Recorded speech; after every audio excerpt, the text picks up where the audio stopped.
The 14th chapter of Luke, beginning at verse 28, where Jesus is saying, "If any of you wanted to build a tower, wouldn't you first sit down and calculate the cost to determine whether you have enough money to complete it? Otherwise, when you've laid the foundation but couldn't finish the tower, all who see it will begin to belittle you. They will say, 'Here's the person who began construction and couldn't complete it.' Or what king would go to war against another king without first sitting down to consider whether his 10,000 soldiers could go up against the 20,000 coming against him? And if he didn't think he could win, he would send a representative to discuss terms of peace while his enemy was still a long way off. In the same way, none of you who are unwilling to give up all of your possessions can be my disciple. Salt is good, but if salt loses its flavor, how will it become salty again? It has no value, neither for the soil nor for the manure pile. People throw it away. Whoever has ears to hear should pay attention." The word of God for the people of God. Thanks be to God. So if you want to build a tower, most people will calculate the cost first. But what happens if the costs increase? Then what? Or what if you realize you need the tower, but you don't have the money? Then what? That's what came to my mind when I saw this on Twitter. If you can show the slide. Being poor now just leads to being more poor later. Can't pay to clean your teeth? Next year, pay for a root canal. Can't pay for a new mattress? Next year, pay for back surgery. Can't pay to get that lump checked out? Next year, pay for stage 3 cancer. Poverty charges interest. Too many people don't have the resources to meet their needs. It isn't that they don't want to plan ahead. They simply do not have the opportunity to do so. Unfortunately, too many people who can afford to pay for those things have chosen to not plan ahead and are therefore facing the same dilemma. They think they're in poverty and live like they cannot change their circumstances. So I want to be clear before I begin. I do believe there are people who live in poverty. And the system, I believe, has been designed to help keep them there. There is much that needs to happen to change that system. And it isn't as simple as telling people in poverty to pull themselves up by their bootstraps. Poverty is a real issue. It's our society's issue, an issue some people are paying dearly for. And while there is a need to address that issue, that's not what today's sermon is about. You see, there are also people who squander what they have and live like they are in poverty, but are not. There are people, those are the people that I want to talk about, or talk to maybe. That may not describe you, but I guarantee you know somebody that does describe. These are the people who never balance their checkbooks and then are astounded when the bank charges them an overdraft fee. These are the people who never keep track of how often they use their credit card and don't understand what it means when there's an interest rate. They don't care as long as they can meet the minimum payment. These are the people who, when they lose a job, within weeks, they find themselves homeless because they have not made any plans for any kind of disaster. When we bought our car earlier this year, I realized that there are more people living that way than I thought. There are so many people living paycheck to paycheck. I realized that because the salesman would not tell me how much the car would cost. All he was interested in was the monthly payment. He didn't want to talk about the length of the loan. He didn't want to talk about the interest rate. I could not get him to give me a straight answer on how much this car was going to cost. Apparently, nobody buys a car without a payment. Because people live paycheck to paycheck. The only thing that is of concern is how much will it cost me this month. There are lots of people living that way.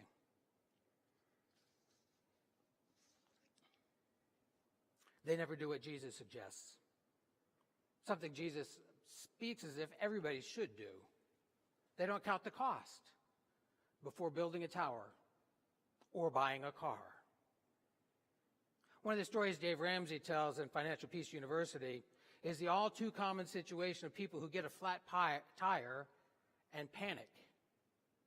They panic first because they don't have a spare.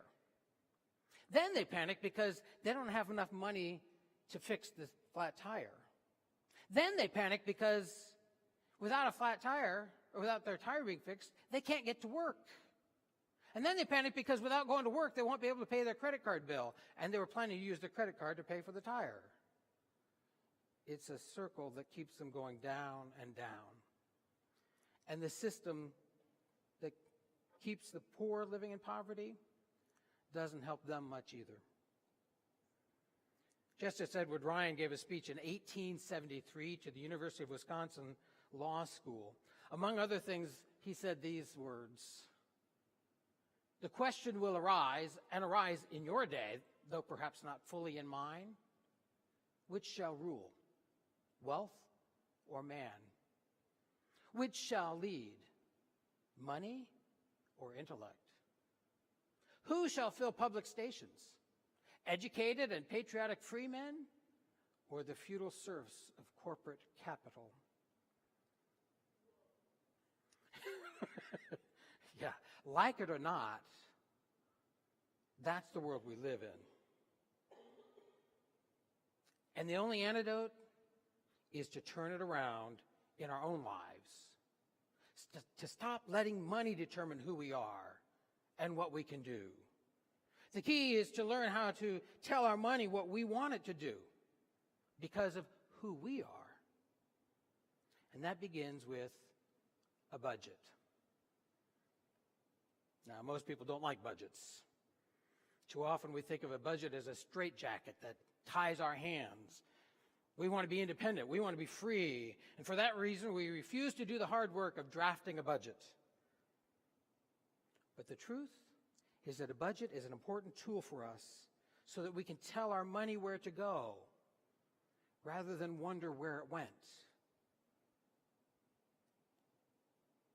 Now, we don't normally think of it as a budget, but most of us have learned how to manage our time. We know we only get 24 hours a day, 7 days a week.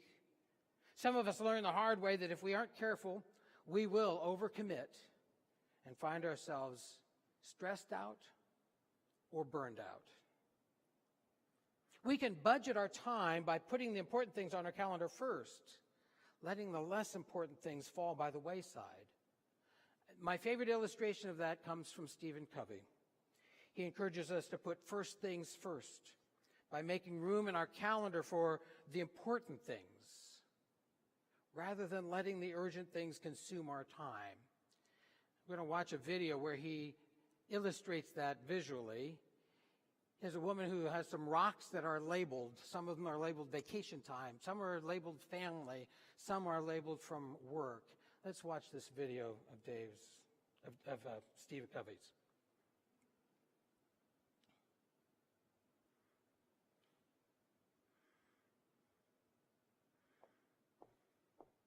Your name is? Elizabeth. Elizabeth. You have a work life? I do. Family life as well? Mm-hmm. Children? Not yet. Not yet. What's the nature of your work assignment? I direct an international firm. An international firm? Mm-hmm. So you really are interfacing with all kinds of people in the firm and outside the firm. That's right. You want a rich personal life and a rich family life. Do you ever feel like you get bogged down in the thick of thin things? Yes. Well, that might be analogous to all these little, small things that tend to fill our life. And that just little by little, they just accumulate. Now, your job, you can't go above this, is to get all those large rocks in the jar. Good luck.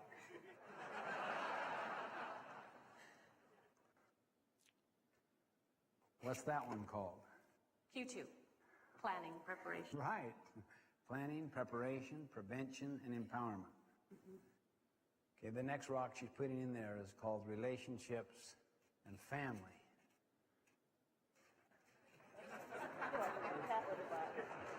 We didn't look at that third rock you put in there. That's employment, some key employment issue, and then you put major projects here. I can't get it above there. I haven't worked it yet. Oh, yeah, that's right. Is that fair? Yeah, that's fair. That's called Service Community Church.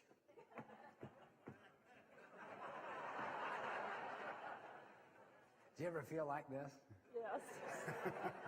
How many feel like this? By moving the little things around, you might squeeze in one more of those big major things. It's almost. Wow, that is good. You know, if it doesn't fit, force it. Here's something that's called urgent and important. It's a quadrant 1 thing that is blindsiding you, that it's your biggest client, that if you don't get back to that client now,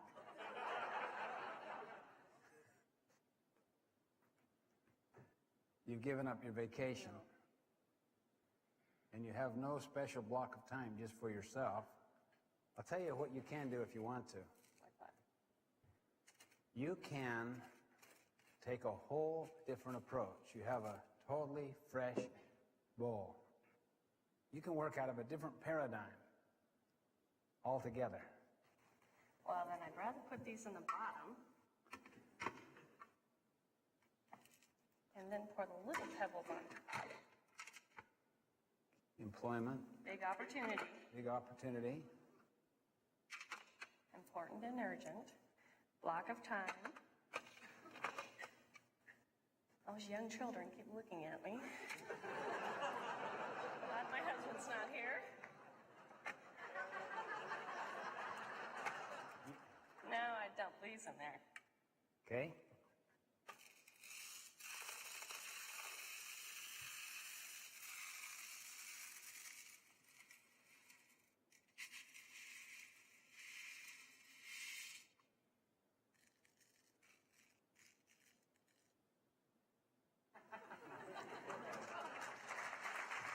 That's great.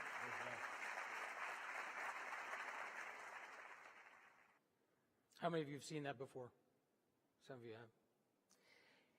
In other words, if we manage our time, another word for budget, we can get more done than we thought we can get done. The same thing is true with our finances. If we take the time to name the important expenses, we can afford much more than we think. It starts, though, by creating a budget, the kind of budget Jesus said we should have if we want to build a tower. Actually, before creating a budget, Dave Ramsey suggests that we make a small safety net, an emergency fund, he calls it, so that the flat tire will not be the beginning of a cascading avalanche that buries us. It's what he calls the first baby step on the journey towards financial peace. The budget becomes the roadmap for that journey. When Rhonda and I bought our house here in Wichita, we knew that one of our long-term projects was to finish the basement. It's unfinished, and we knew we needed to do that. We knew that the first thing we'd want to do if we did that was to put in a bathroom. So we got some people to give us an estimate on how much that would cost. We did what Jesus says anybody with common sense would do. You start with the budget. We decided we couldn't afford it. We counted the cost before jumping in, so we didn't do that. Now, the truth is, we have begun the work, except we're doing it differently. I'm doing the work instead of paying somebody else. One of the things that happens with that is it's less expensive. The other thing that happens is it takes a lot longer, which in our budget helps because that gives us more time to buy things as we go along with the money that we're setting aside for the basement. Without a budget, however, there wouldn't be that money to set aside. We'd come to the end of the month, we'd wonder, where did it all go? We'd do what countless Americans have done. Maybe not you, but I guarantee it's somebody you do know that has done that. As I said that almost every week this month. That may not be you, but you know somebody who it is. That's why we're offering the Financial Peace University classes next month. I invite you to invite that friend that you know that might be living like that. Offer to come with them and take away some of the anxieties about it. It will make it less threatening to them, and you might even learn something along the way. I believe it is an investment in time that will teach us how to become better managers of the money we have, allowing us to live in ways we never thought were possible. So, to go back to the parable that Jesus tells, what kind of a person starts building a tower without first considering the cost? Someone who has allowed their money to tell them what to do, rather than someone who tells the money where to go. That's who. I'm inviting you to be the kind of person who considers the cost before beginning. Someone who creates a personal budget. Someone who uses money as a tool rather than becoming a slave to your money. When that becomes your story, you will find yourself living in ways you never thought possible. Living with an amazing sense of abundance. Thanks be to God.